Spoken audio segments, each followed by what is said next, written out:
자, 오늘은 부활 주일입니다.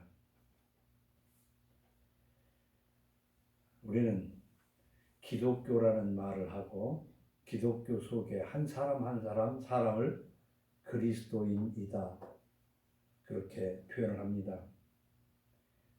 기독이라는 것이 그리스도를 한자화한 것이기 때문에 기독교 속에 기독인. 그런데 요즘 가만히 살펴보면 기독교 속에 기독인이 아닌 사람들이 너무 많은 것이 문제다. 물론 우리가 농사를 지을 때에 알곡을 뿌리면 함께 가라지도 자라기 때문에 알곡의 옆에 있는 가라지를 제자들이 뽑아버릴까요 하니까 주님께서 그냥 둬라. 그걸 뽑으려다 알곡까지 뽑힐까 염려스럽다. 마지막 날에 내가 분리해서 가라지는 영원히 꺼지지 않는 불에 던질 것이니까 그냥 둬라 그랬어요. 그런데 가라지밭 속에 알곡이 있는 것처럼 알곡이 별로 보이지 않는 이 시대가 되었다고 말해요. 그럼 알곡과 가라지는 무엇으로 구분을 하느냐? 우선 우리들이 그리스도인들, 기독교인들이 세상에 빛이 되고 그 소금의 맛을 내야 된다고 그랬습니다. 근데 그것을 어떻게 보면 윤리 도덕적으로 훌륭한 사람이 되어야 된다는 뜻이기도 하지만은 그것만 가지고는 기독교인이라고 할 수가 없어요. 그냥 착한 사람은 그리스도인이냐? 그렇게 따지면 기독교인이 아닌 타 종교를 가지고 있는 사람도 착한 사람들 얼마든지 있을 수 있습니다. 오늘 고린도전서 이 15장은요. 사랑장이 고린도전서 13장이라면 15장은 부활을 말하는 부활에 관한 것을 길게 썼기 때문에 부활장이다, 그렇게 말을 합니다. 우리가 이 부활은요, 기독교가 아닌 다른 데서는 언급하지를 않아요. 근데 기독교는 이 부활을 말합니다. 그것은 무엇을 의미하냐면 아무리 착하게 살아도, 하나님한테 복받을 만큼 착하게 살아도 이 부활을 알지도 못하고 내심 믿지 못한다면 그 사람은 세상적인 입장에서 볼 때 좋은 사람, 훌륭한 사람일지는 몰라도 하나님 앞에 인정받을 그리스도인은 아니다, 그 말입니다. 그래서 우리는 사도신경이라는 것을 예배드릴 때마다 고백합니다. 그 고백하는 내용들이 처음부터 끝까지 세상 사람들과는 관계가 없어요. 세상 사람들은 그걸 믿질 않아요. 그러나 그리스도인은 그걸 믿어야 돼요. 그래서 그것을 더 압축한다면 그리스도인이라는 것은 오늘 15장 1절에서부터 11절까지 우선 간단하게 설명을 해요. 형제들아, 내가 너희에게 전한 복음을 너희에게 알게 하노니 이는 너희가 받은 것이요 또 그 가운데 선 것이라. 너희가 만일 내가 전한 그 말을 굳게 지키고 헛되이 믿지 아니하였으면 그로 말미암아 구원을 받으리라 그랬어요. 이 구원을 받으리라. 다시 말하면 우리는 삶의 끝자락인 죽음으로 영원한 생명을 얻는 겁니다. 그 영원한 생명을 얻는 것은 이 세상 사람들의 기준과는 다르게 그리스도인이라는 것은 창조주가 있는 것을 믿는 거예요. 세상 어떤 사람도 세상은 그냥 그렇게 생긴 것이, 창조주는 무슨 창조주? 또 창조주를 안 믿는다고 해서 이 세상에 해악을 끼치는 것도 아니에요. 착한 사람들 얼마든지 많아요. 그런데 이 창조주, 이 존엄하신 위대하신 창조주가 우리와 같은 모습인 사람으로 오셨다는 겁니다. 그래서 우리는 흔히 교회 다니는 사람들을 예수 믿는 사람이라고 그러는데, 예수에 대해서 알기를 그래 나도 예수 믿어. 그런데 이 예수께서 창조주라는 것을 알지 못한다든가 듣기는 들었어도 그 예수는 우리와 같은 사람이면서 우리와는 다른 하나님이라는 것을 믿지 않는다면 그건 그리스도인이 아니에요. 그건 기독인이 아니란 말이에요. 우리는 성경 66권이 하나님의 말씀이라고 믿습니다. 그럼 그 말씀의 한 부분 중에 마태복음 1장 20절 이하를 보면, 마리아가 정혼했지만 아직 함께 자지 않았는데 배가 불러올라요. 큰 문제가 생겼죠. 그래서 그 남편 요셉이 이거 참 고민이로다 어찌할꼬 이런 생각을 했을 겁니다. 이 일을 생각할 때에 주의 사자가 현몽하여 이르되, 현몽하여 꿈에 나타나서 이르되, 다윗의 자손 요셉아 네 아내 마리아 데려오기를 무서워하지 말라. 그에게 잉태된 자는 성령으로 된 것이라. 성령으로 된 것이라. 하나님이 그렇게 하셨다 그 말입니다. 아들을 낳으리니 이름을 예수라 하라. 이는 그가 자기 백성을 그들의 죄에서 구원할 자이시니라.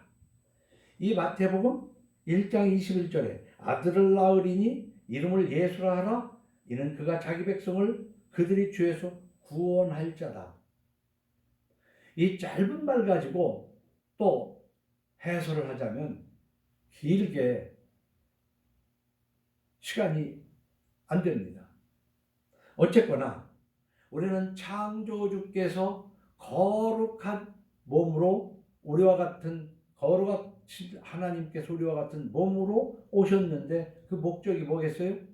우리의 죄를 대신하여 십자가에 죽으시려고 오신 것을 성경 전체를 통해서 알고 믿어야 되는 거예요. 이 모든 일이 된 것은 주께서 선지자로 하신 말씀을 이루려 하심이니 이르시되 보라 처녀가 잉태하여 아들을 낳을 것이요 그의 이름을 임마누엘이라 하리라 하였으니 이를 번역한즉 하나님이 우리와 함께 계시다. 여러분, 하나님의 거룩하신 육신이 된 것을 알고 믿어야 되고, 예수께서 거룩하신 몸으로 오신 것은 하나님과 우리 사이에 있는 죄를 화목제물로 드리려고 오신 거란 말이에요.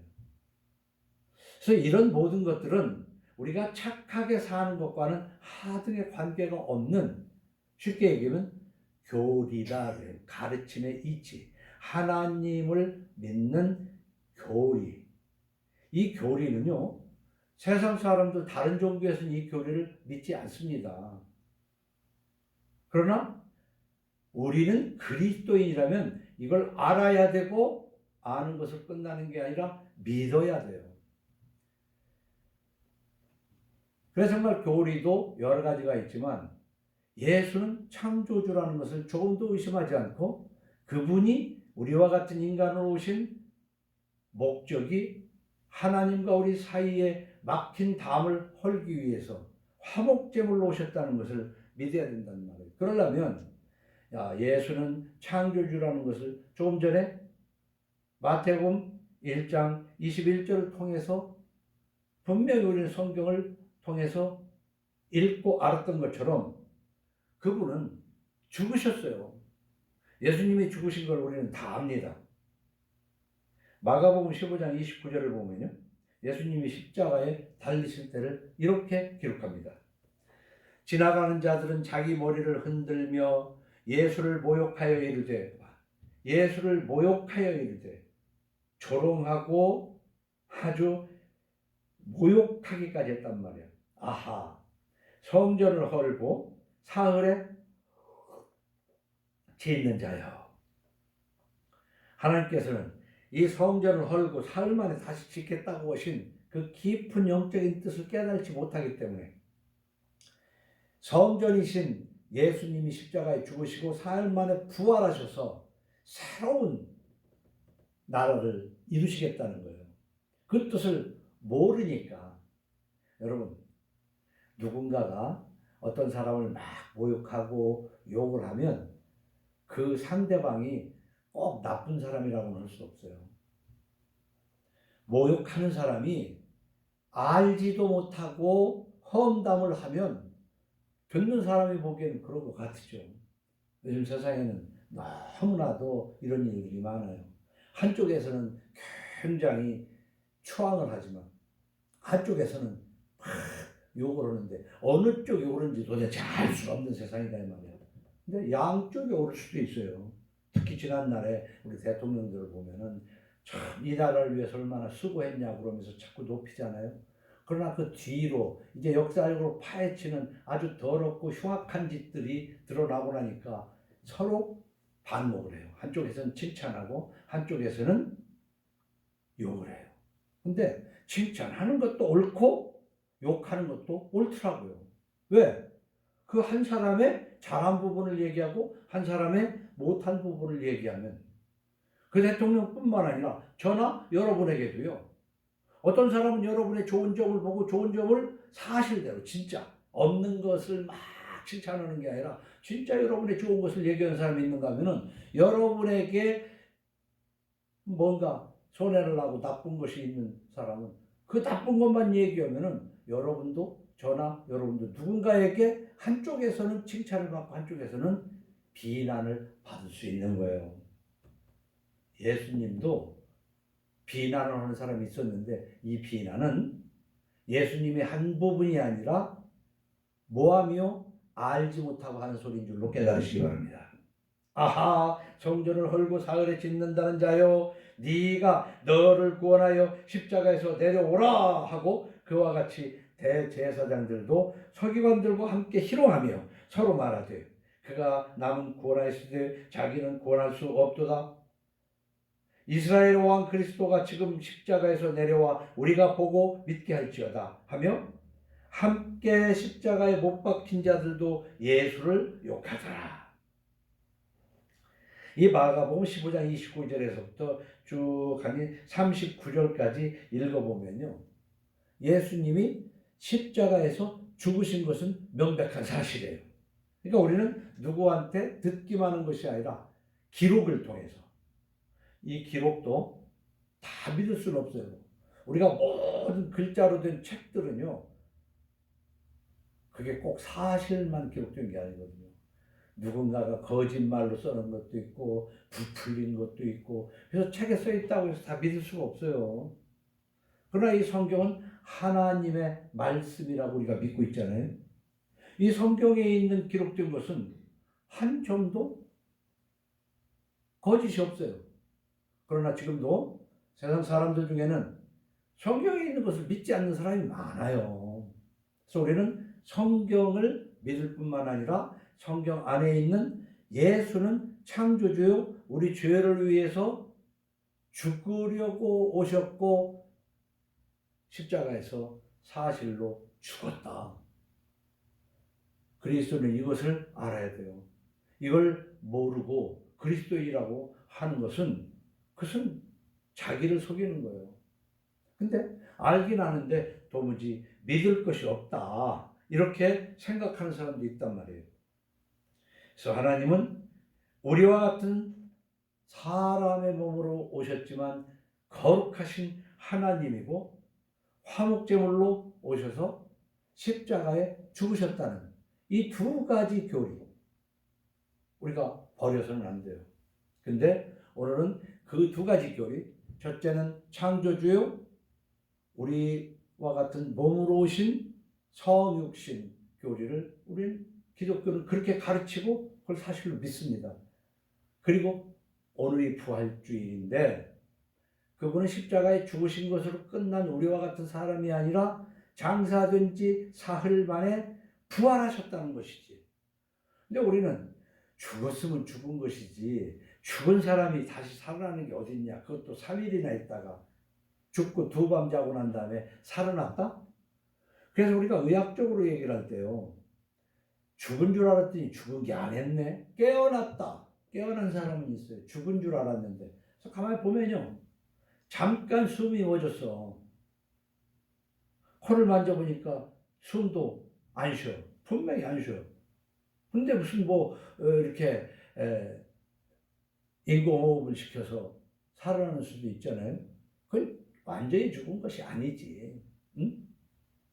그래서 우리는 심장이 멎었는가 기계로 검사하고, 호흡이 멎었는가 검사하고, 그리고 뇌파가 완전히 정지됐는가 검사해서 뇌파가 정지되고 호흡이 멎고 심장이 멎었으면 의사가 몇 월 며칠 몇 시 사망했다 이렇게 의사가 사망 선고를 합니다. 그런데도 살아난다면 그 문제가 있는 거지. 잘못 선고한 것이다 이 말이에요. 그랬다가도 썩기 전에 어떻게 또 다시 살아날 수도 있고 하지만 이 예수는 3일이 지나고 난 다음에 세마포로 돌돌돌돌 말았어요. 아리마대 요셉이. 그리고 무덤에 넣고 돌문으로 닫았단 말이야. 이게 죽은 게 확실해요. 그래서 우리는 예수께서 죽은 것이 확실하다. 그래서 자유신학자들은요. 예수가 죽은 게 아니라 까무라쳤던 것을 더욱 깨어났다고 주장하는 신학자도 있어요. 그것도 학자라 옵니다. 그렇게 해서 논문 써가지고 박사학위도 받고 그래요. 그러니까 신학자라고 해서 다도 아니고 우리는 성경을 어떻게 알고 믿느냐가 중요한 거예요. 근데 문제는 그 부활을 부정하려니까 죽은 게 아니라고 주장도 하고 그런 것이 어딨냐고도 하고 그래요. 그런데 오늘 12절로 19절을 보면요. 15장 12절에서부터 보면 그리스도께서 죽은 자 가운데서 다시 살아나셨다 전파되었거늘 너희 중에서 어떤 사람들은 어찌하여 죽은 자 가운데서 부활이 없다 하느냐. 만일 죽은 자의 부활이 없으면 그리스도도 다시 살아나지 못하셨으리라. 이 글은 뭐예요? 지금뿐만 아니라 그 옛날에도 부활이 어디 있어. 쇼하는 소리지 마라. 지금 요즘 말로 하면 그렇다는 말이에요. 그러면 그렇게 말하는 사람도 있어요. 그렇게 말하는 사람도. 성경에 이렇게 써 있잖아요. 그러면서 죽은 자의 부활이 없으면 기독교 신앙은 그야말로 헛것이다 이 말이에요. 뿐만 아니라 바울은 그렇게 말하는 거지. 죽은 자의 부활을 믿고 죽은 자들은 참 어떻게 된 거예요? 얼마나 허망하냐고. 응? 우리가 성경 곳곳에서 증거하는 것이 그렇습니다. 하나님을 잘 믿어서 어떻게 해야 하나님이 복을 주는가. 그것을 배워서 하나님 뜻에 합당한 삶으로 인해서 하나님이 주시는 것을 받아 살아가는 것이 기독교인인데 교회를 다녀가면서 하나님이 복주긴 뭘 복줘. 그러니까 기독교는 미신이지. 하나님이 복준다고 믿지 않고 기독교를 미신이라고 그런다면 그 사람이 몰라서 하는 소리고 하나님은 인간의 생사화복을 주장하신다. 그런데 하나님에게 복을 어떻게 주냐? 기도해야 복 준다. 언제까지? 복 받을 때까지. 기도의 양이 차야 된다. 그게 미신이라는 것이지. 그게 미신이라는 거야. 제가 볼 때는 성경 속에서 어떻게 하나님이 복을 주시냐? 하나님 뜻대로 너희는 먼저 그의 나라와 그의 의를 구하면 우리에게 필요한 것은 하나님이 아시고 때에 맞춰 다 공급하신다는 것이 성서 곳곳에 기록이 되어 있어요. 그런데 하나님 앞에 어떻게 해야 우리가 복을 받을 수 있을까를 성경을 통해서도 공부해야 되지만 오늘 설교의 첫 부분에서 말씀드린 것처럼 예수가 창조주인 것을 믿지 못하고 예수가 십자가에서 죽은 것을 믿지 못하고 사흘 만에 부활하신 것을 믿지 못하면서 착하게 살면 그건 기독교인이 될 수는 없다는 그 얘기를 오늘 말씀드린 겁니다. 마태복음 22장 23절 이하에 보면 부활이 없다 하는 사두개인들이 그날 예수께 와서 물어 이르되 선생님이여 모세가 일렀을 때 사람이 만일 자식이 없이 죽으면 그 동생이 그 아내에게 장가들어 형을 위하여 상속자를 세울지니라 하였나이다.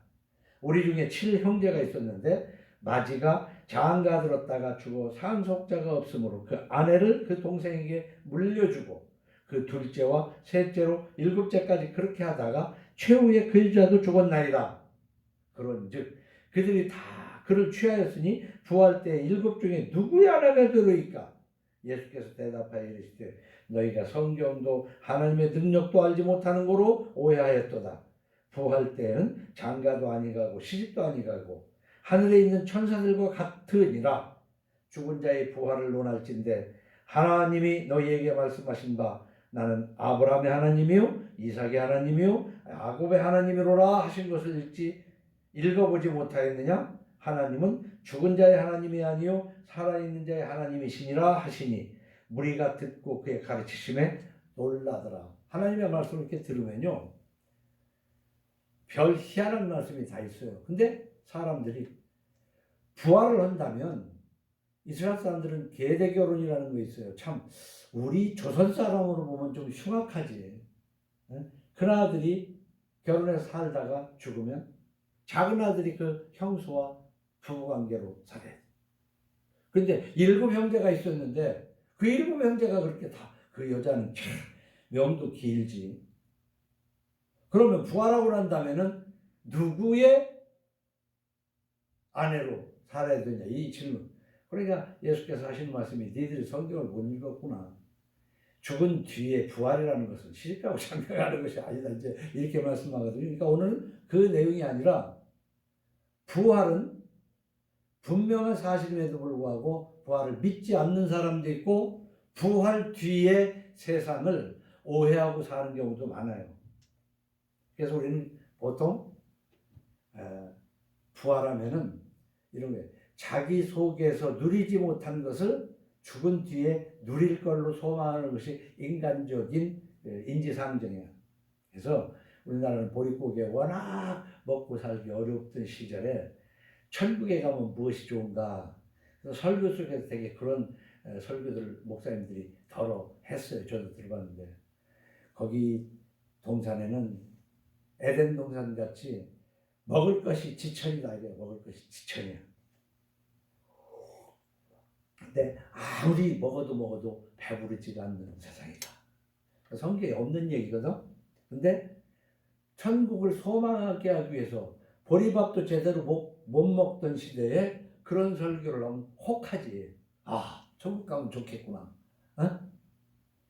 우리가 천국에 대한 소망이 성경을 통해서 바로 알아줘야 돼요. 그러나 오늘은 그 소망을 말하는 것이 아니라 창조주 예수, 우리 죄를 위하여 십자가에 죽으신 예수, 죽은 지 사흘 만에 부활하신 예수를 알고 믿어야 된다. 그것을 고린도전서 15장을 통해서 전하고 있습니다. 그래서 19절에 보면 우리 간단한 얘기 15장 19절 만일 그리스도 안에서 우리가 바라는 것이 다만 이 세상의 삶뿐이면 모든 사람 가운데서 우리가 더욱 불쌍한 자리라. 왜냐하면 우리 이 세상 사람들은 거의가 다 내가 이렇게 열심히 해서 얼마를 모으면 어떻게 살 거야 하는 이 살아가는 동안의 소망을 가지고 살다가 그것이 안 이루어져도 안타까운데 만일에 죽은 뒤에 내가 부활해가지고 영원히 살 거라고 생각하고 믿었는데 그게 사실이 아니라면 모든 사람 가운데 우리가 더욱 불쌍한 자이래라. 그렇잖아요. 에? 얼마나 불쌍해. 근데 불쌍할 것도 없어. 왜? 교회 다니는 사람 중에 영생에 대한 부활할 것에 대한 소망이 있는 사람이 별로 없어. 별로 없다니까. 또 그것을 가르치는 사람이 거짓말쟁이 중에서 진짜 거짓말쟁이 아니냐. 근데 그 거짓말은 별로 하지도 않아. 왜? 그거 별로 가르치지도 않으니까. 오늘은 1년에 한 번 있는 부활주일에 부활에 대해서도 보통 가톨릭에서도 교황이 메시지를 하는 거 보면은 부활을 맞이해서 온 누리에 성탄절을 맞이해서 온 누리에 평화가 임했으면 좋겠다. 뭐 그런 메시지 정도나. 네. 그러나 우리는 고린도전서 15장을 읽으면서 우리가 죽은 뒤에 부활할 것이라는 것에 대한 소망과 확신을 가지고 이 땅에서 복을 받는 것은 하나님 앞에 먼저 그의 나라와 그의 의를 구하는 거룩한 삶을 살 때 하나님께서 필요한 것을 공급하신다는 걸 배워나가는 거란 말이에요. 그러니까 두 가지로 잘라서 교리적인 사도신경을 우리가 암송하는 그 내용 중에 하나가 들어가 있는 거 아닙니까? 부활. 부활이 없으면 우리가 세례받는 것도 무슨 의미가 있냐고 20절에서 기록하고 있어요. 20절 이하에 34절까지. 우리는 위험을 무릅쓰고 손해를 당하면서도 사는 것이 그리스도인이에요. 그러나 오늘 제 입술을 통하여 이 말을 듣는 여러분들 중에는 하나님 말씀을 지키려고 얼마나 많은 손해를 경험해 봤습니까? 예수를 믿는다 하면서 하나님 말씀 때문에 내 마음의 원이로 돼 하나님이 기뻐하시지 않기 때문에 참고 누른 것들이 있느냐 그 말이라. 그래서 20절로 34절을 쭉 그냥 소설처럼 읽어보면 34절 뒷부분에 이렇게 기록하고 있어요. 깨어 의를 행하고 그 앞에 33절을 보면요. 속지 말라. 악한 동무들은 선한 행실을 더럽히나니. 우리는 이런 거 저런 거를 속지 말아야 되지만 부활이 없다는 말에 속지 말아야 됩니다.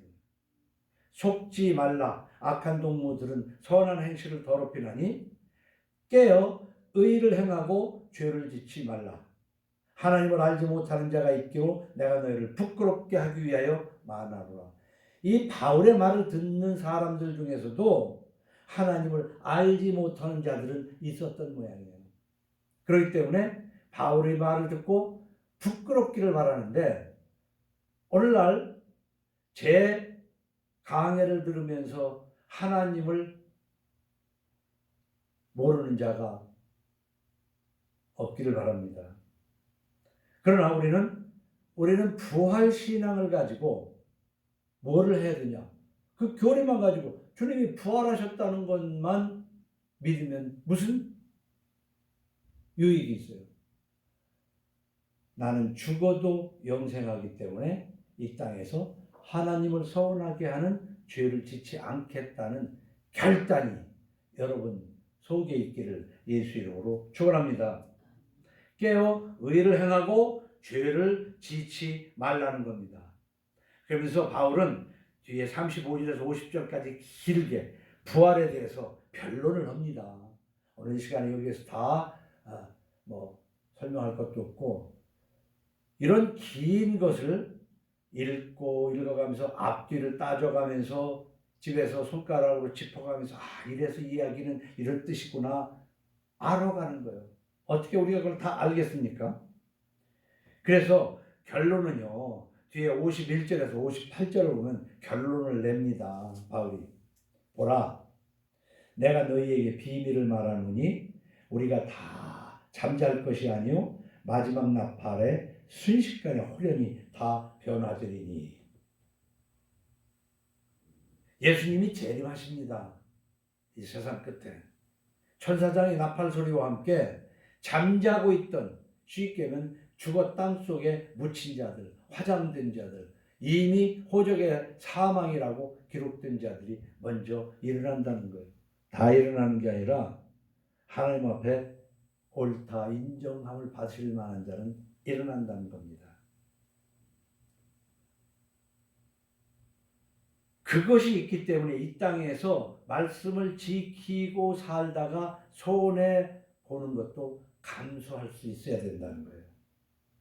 그래서 권하는 것은 마지막 절에 이렇게 기록합니다. 그러므로 내 사랑하는 형제들아 견실하며 흔들리지 말고 항상 주일에 더욱 힘쓰는 자들이 되라. 이는 너희 수고가 주 안에서 헛되지 않은 줄 알미라. 부활 소망이 있는 사람은 내가 여기에서 말씀을 어기고 이익을 얻어봤자 살면 얼마나 산다고, 죽음 뒤편에 있는 영생을 위해서라도 내 손해볼 거 손해보자 하고 손해를 감수하는 신앙을 가질 수 있어요. 그런데 부활에 대한 소망이 없기 때문에 아이고 사람은 내가 산 날이 더 많은데 앞으로 살 날이 얼마 없는데 죽으면 맛보지 못할 재미를 이 세상에서 어떻게든 봐야지 하면서 하나님 믿는다고 그러는 것이 앞뒤가 안 맞는다는 것이죠. 이 부활주에 그냥 부활했다 그것만 아는 것으로 끝나는 것이 아니라 이 마음에 다시 예수 재림할 때 나도 살아난다는 소망을 가지고 이 땅에서 죄를 이겨나가 하나님을 기쁘시게 하는 여러분들 되기를 예수 이름으로 축원합니다. 그래서 오늘 고린도후서 5장 13절 이하 말씀 17절까지를 읽고 마치겠습니다. 고린도후서 5장 13절.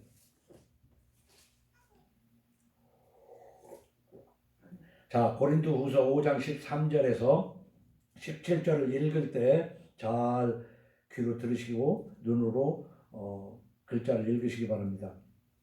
우리가 만일 미쳤어도 하나님을 위한 것이요 만일 정신이 온전하여도 너희를 위한 것이니 그리스도의 사랑이 우리를 강권하시는도다. 우리가 생각하건대 한 사람이 모든 사람을 대신하여 죽었은즉 모든 사람이 죽은 것이라. 그가 모든 사람을 대신하여 죽으심은 살아있는 자들로 하여금 다시는 그들 자신을 위하여 살지 않고 오직 그들을 대신하여 죽었다가 다시 살아나신 이를 위하여 살게 하려 함이라. 그러므로 우리가 이제부터는 어떤 사람도 육신을 따라 알지 아니하노라. 비록 우리가 그리스도도 육신을 따라 알았으나 이제부터는 그같이 알지 아니하노라. 그런즉 누구든지 그리스도 안에 있으면 새로운 피조물이라. 이전 것은 지나갔으니 보라 새 것이 되었도다. 우리가 예수께서 십자가에 죽으신 것은 이전 좋아하던 그것을 다 버리고 하나님을 기쁘시게 하기 위해서 십자가에 죽으신 것을 믿고 새로운 피조물이 되는 여러분 되기를 예수 이름으로 축원합니다. 기도합니다. 주님 감사합니다. 오늘도 2021년 부활주일을 맞이하여 그저 기념하는 것이 아니라 부활의 소망을 가지고 이 땅에서 더욱 거룩하게 살 수 있도록 하나님의 성령을 충만케 하여 주옵소서. 감사하고 예수님 이름으로 기도하옵나이다. 아멘.